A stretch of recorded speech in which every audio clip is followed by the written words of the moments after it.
दोस्तों जैसे ही board exam का टाइम टेबल आता है ना, तो स्टूडेंट्स जो होते हैं वो दो प्रकार में बंट जाते हैं। कैसे बंट जाते हैं? एक स्टूडेंट्स क्या होते हैं जो भैया सोचते हैं कि यार अब तो बहुत ही कम टाइम बचा हुआ है, यानी कि केवल 1-2 महीने ही बचे हुए हैं और हम कैसे तैयारी करेंगे, और यहीं पर वो क्या हो जाते हैं, उनका दिमाग खराब होने लगता है और वो पढ़ाई नहीं कर पाते हैं। ठीक है ना।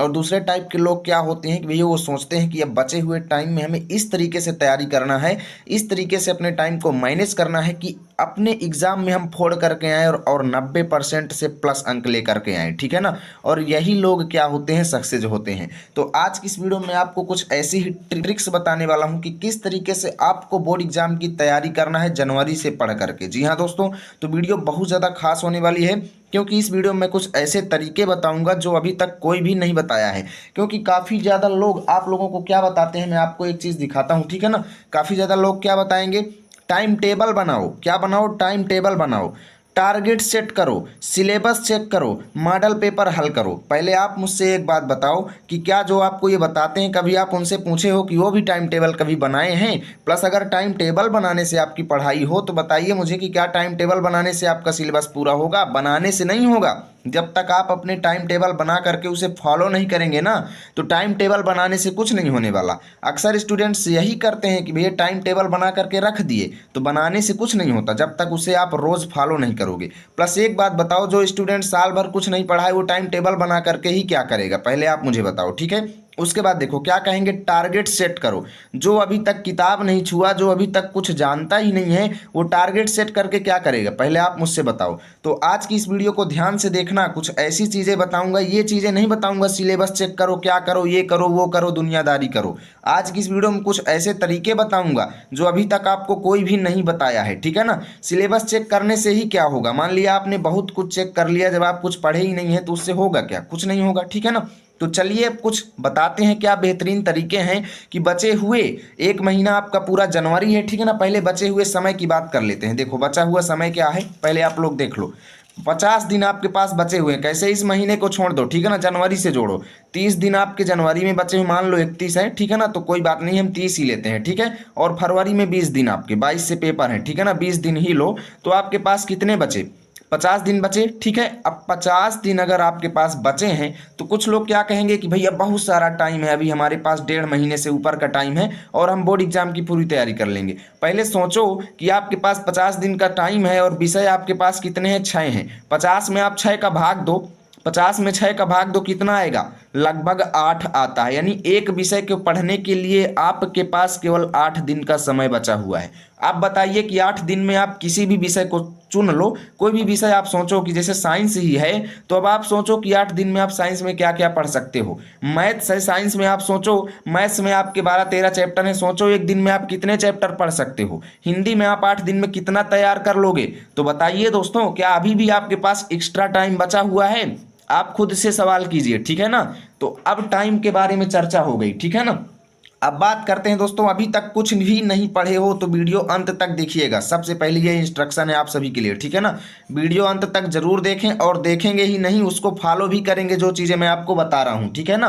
देखो, क्योंकि दोस्तों मैं भी बोर्ड एग्जाम में टॉप किया हूँ। जी हाँ दोस्तों, पहले अपने मार्क्स बताओ। देखो हाई स्कूल में मेरे भी 90.3% आए हैं। ठीक है। आप लोग कहेंगे तो रिजल्ट भी मैं शो कर दूंगा, और मैं आप लोगों को बताऊंगा कैसे क्या आप लोगों को बचे हुए समय में तैयारी करना है। ठीक है। तो देखो, पहली टिप्स है आप सभी के सामने कि आज ही आपको क्या करना है, क्वेश्चन बैंक लेना है। भाई अभी तक जो किताब नहीं छुए वो जानते ही नहीं होंगे क्वेश्चन बैंक क्या है। तो देखो बता दूं, क्वेश्चन बैंक क्या होता है, जिसमें सभी मोस्ट इंपॉर्टेंट क्वेश्चन लिखे रहते हैं। यानी वे क्वेश्चन जो हर वर्ष बोर्ड एग्जाम में आते हैं, वे क्वेश्चन जिनके बिना बोर्ड एग्जाम का पेपर नहीं बनता। जी हाँ दोस्तों, कुछ ऐसे क्वेश्चन होते हैं जो प्रत्येक एग्जामिनर की डिमांड होती है, और उन क्वेश्चंस को हर वर्ष एग्जाम में पूछता है। देखो आप लोग मार्केट में चल रही कुछ खास क्वेश्चन बैंक, जैसे विद्या की हो गई, अवतार की हो गई, मास्टरमाइंड हो गई, अरिहंत की हो गई, इनमें से कोई एक ले लो। जरूरी नहीं है आप विद्या की ही ले, अवतार की ही ले, मास्टरमाइंड ही ले, कोई आपको एक ले लेना है जो आपके इधर ज़्यादा पॉपुलर चलती है। ठीक है ना। सबसे पहला काम ये करना है।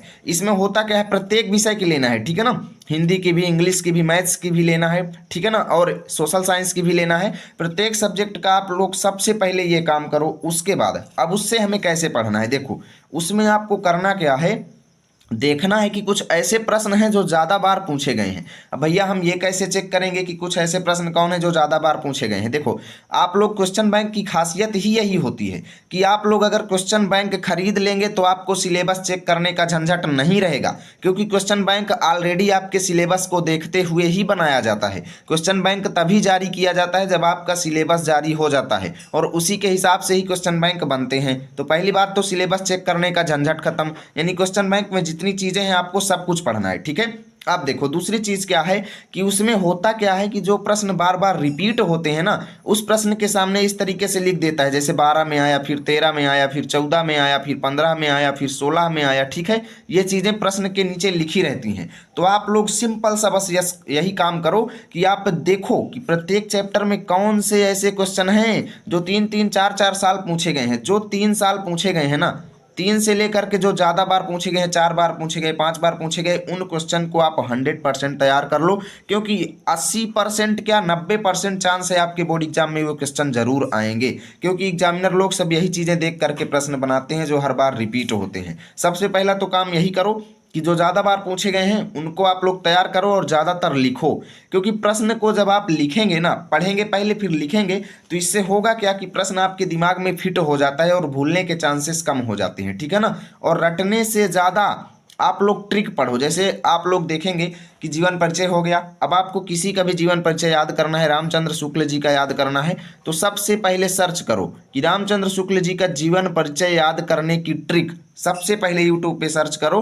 ट्रिक क्या है, ठीक है ना। ट्रिक से आप जब पढ़ेंगे ना तो वही चीज़ आपके दिमाग में इस तरीके से फिट हो जाएगी कि एग्जाम में वो कभी भी भूलेगी नहीं। क्योंकि होता क्या है दोस्तों कि एग्जाम टाइम में आपके पास समय कम रहता है, ठीक है। अब 50 दिन ही बचे हुए हैं, आप लोग जल्दी जल्दी सब चीज़ें पढ़ेंगे तो एक समय के लिए तो याद हो जाएंगी, लेकिन बहुत ज़्यादा चीज़ें मिक्स हो जाती हैं आपके एग्जाम में। जब आप एग्जाम देने जाएंगे तो वहाँ पर आपके लिए डाउटफुल सब्जेक्ट हो जाता है कि भाई रामचंद्र शुक्ल का जन्म इस तारीख को हुआ था या फिर जयशंकर प्रसाद का हुआ था। तो इस तरीके से आपके दिमाग में काफ़ी ज़्यादा कचड़ा हो जाता है और क्या होता है, गलत हो जाती हैं चीज़ें। तो वहाँ पर आपकी ये ट्रिक काम आएगी, क्योंकि ट्रिक इस तरीके से बनाई जाती है कि वो चीज़ आपको हमेशा के लिए याद हो जाए। तो किसी भी चीज़ को पढ़ने से पहले आप लोग ट्रिक पर ध्यान देना, ठीक है। उसके बाद देखो देखो जो प्रश्न हर साल आते हैं उन्हें सबसे पहले तैयार करो, ये तो मैं आप सभी को बता ही चुका हूं, ठीक है ना। क्वेश्चन बैंक में यही देखना है जो ज्यादा बार पूछे जा रहे हैं, बस वो प्रश्न आपको तैयार करना है। उसके बाद देखो प्रत्येक चैप्टर का 1 शॉर्ट वीडियो देखकर रिवीजन करो।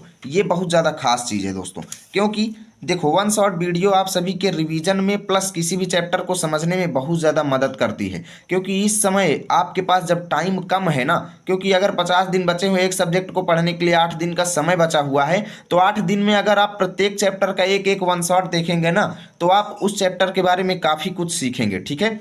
1 शॉर्ट वीडियो क्या होता है, देखो 1 शॉर्ट वीडियो प्रत्येक यूट्यूबर लगभग इस समय अपलोड कर रहे हैं, जितने भी टीचर हैं, ठीक है ना। 1 शॉर्ट में होता क्या है कि एक चैप्टर के जितने भी इंपॉर्टेंट टॉपिक होते हैं वो पिक करते हैं और इंपॉर्टेंट क्वेश्चंस भी आपको बताते हैं, ठीक है। पूरा आपको एक वीडियो में ही कंप्लीट कराते हैं। तो ये वीडियो आपको एग्जाम से पहले प्रत्येक चैप्टर का देख लेना है जो जो खास है, ठीक है ना। तो 1 शॉर्ट वीडियो का जरूर उपयोग करें, क्योंकि ये बहुत ज़्यादा खास होता है आपके एग्जाम टाइम के लिए, ठीक है। उसके बाद देखो सबसे पहले तो आप लोग 1 शॉर्ट करो, ठीक है।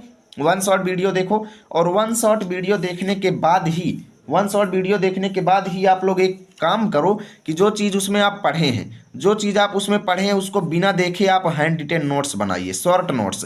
यानी उसकी जो कुछ भी इंपॉर्टेंट टिप्स आपने पढ़ा, जो कुछ भी इंपॉर्टेंट चीज़ें उसमें पढ़ा 1 शॉर्ट में, उसको आप लोग 1-2 पेज ले लो कॉपी की और उसमें लिखना शुरू करो, ठीक है ना। कि ये चीज़ें मैंने आज पढ़ा, क्योंकि ये नोट्स जो है आपको एग्जाम टाइम में बहुत ज़्यादा काम आएगी। अभी जब आप नोट्स बनाएंगे ना तो ये होगा कि नोट्स बनाने में अपना फालतू समय क्यों बर्बाद करें। लेकिन मैं पूरा नोट्स बनाने के लिए नहीं कह रहा हूँ, मैं कह रहा हूँ शॉर्ट नोट्स, यानी मोटी मोटी हेडिंग्स जो छोटी छोटी आपके काम के लिए हैं, इंपॉर्टेंट, केवल वो बनाना है। एग्जाम टाइम में जिस दिन आप जिसका पेपर देने जाएं बस उस विषय की नोट्स उठाएं और उसकी इंपॉर्टेंट हेडिंग्स को पढ़ करके चले जाएं और एग्जाम में फोड़ दें, ठीक है ना। तो इस तरीके से कुछ आप सभी को बोर्ड एग्जाम में तैयारी करना है। और इस समय एक चीज़ से आप लोगों को सावधान रहना है, काफ़ी ज़्यादा लोग जो है क्या कर रहे हैं, पेपर वायरल कर रहे हैं। क्या कर रहे हैं, पेपर वायरल कर रहे हैं। 16 फरवरी का वायरल पेपर, 22 फरवरी का वायरल पेपर, ठीक है ना। 16 को तो पेपर नहीं है, 22 का पेपर, 27 का वायरल पेपर, 29 फरवरी का वायरल पेपर, 4 मार्च का वायरल पेपर। इन पेपर्स से एकदम सावधान रहें, बिल्कुल भी ये वीडियोस देखना बंद करें, क्योंकि ये स्वयं की बनाई हुई पेपर अपलोड कर रहे हैं। ये बोर्ड एग्जाम के पेपर नहीं है, ये लोग स्वयं का पेपर बना रहे हैं और इनका वीडियोज आप बहुत ही कम देखें, मैं ये नहीं कहता कि मत देखो, लेकिन कम देखो, इन पेपर्स पर भरोसा कम करना, क्योंकि ये वही लोग बनाते हैं जिनको कुछ आता जाता नहीं है, बस आप सभी को बस टॉपर बनाने का सपना दिखाते हैं और इनके चक्कर में मत पड़ना, नहीं बिल्कुल भी ये सपना साकार नहीं होगा। जो चीज़ें बता रहा हूँ बस इन चीज़ों पर ध्यान दो, इन पेपर, और ये मत सोचना कि जो पेपर ये आपको दिखा रहे हैं ना ये आपके बोर्ड एग्जाम में 100% आएगा, बिल्कुल भी नहीं आएगा, देख लेना बिल्कुल भी नहीं आएगा। इसलिए आप लोग केवल बोर्ड द्वारा जारी किए गए पेपर्स पर भरोसा करें, बोर्ड द्वारा जारी किए गए मॉडल पेपर ही देखें, किसी भी यूट्यूबर के द्वारा वायरल किए गए पेपर को बिल्कुल भी मत देखें, ठीक है ना। तो आज की इस वीडियो में कुछ आप सभी को सुझाव दिया हूं, उम्मीद करता हूं वीडियो अच्छी लगी होगी। वीडियो को लाइक शेयर करना, ठीक है। मिलेंगे आप सभी के साथ अगली वीडियो में, तब तक के लिए जय हिंद जय भारत।